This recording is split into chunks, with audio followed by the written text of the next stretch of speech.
Hey everyone, here with our next tool related to mapping.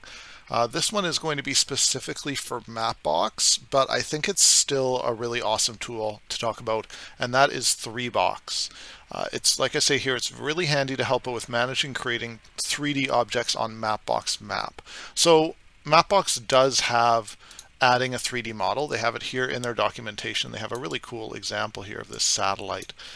But when you really get into using this, you dig in and you find that, first of all, there's a lot of kind of complicated code of how it's like translating between different types of coordinates, z-axis, adding light.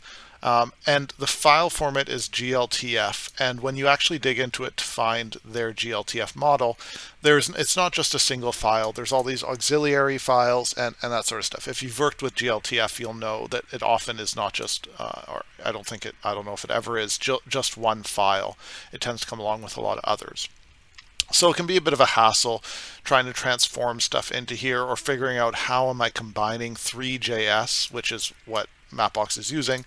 How am I combining Three.js into my Mapbox map? Luckily, along came Threebox and totally fixed that.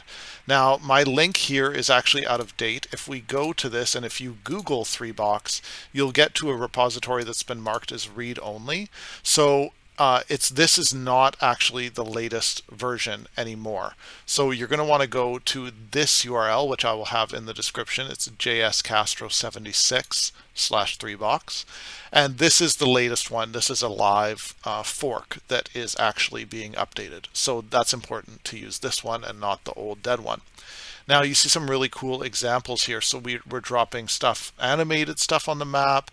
We're having, things populating in rapid succession, many things on the map, shifting, blah, blah, blah, shadows, lighting. Basically, we're having this library is just making it a lot easier to interact with Three.js on your Mapbox map. So this has some really great documentation overall. I would just recommend to read through, take a look at some of these examples. There's some really cool stuff here. So there are some really awesome examples here to take a look at.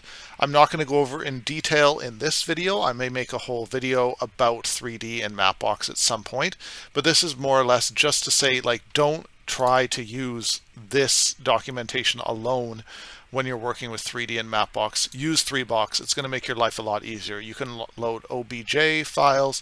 You can load other types of 3D files. You can do all kinds more animation. There's a lot of methods, and there's some great examples in a lot of different use cases along the way. So hope this helps you out to get started on your 3D and Mapbox, and keep your eye out for another video down the line.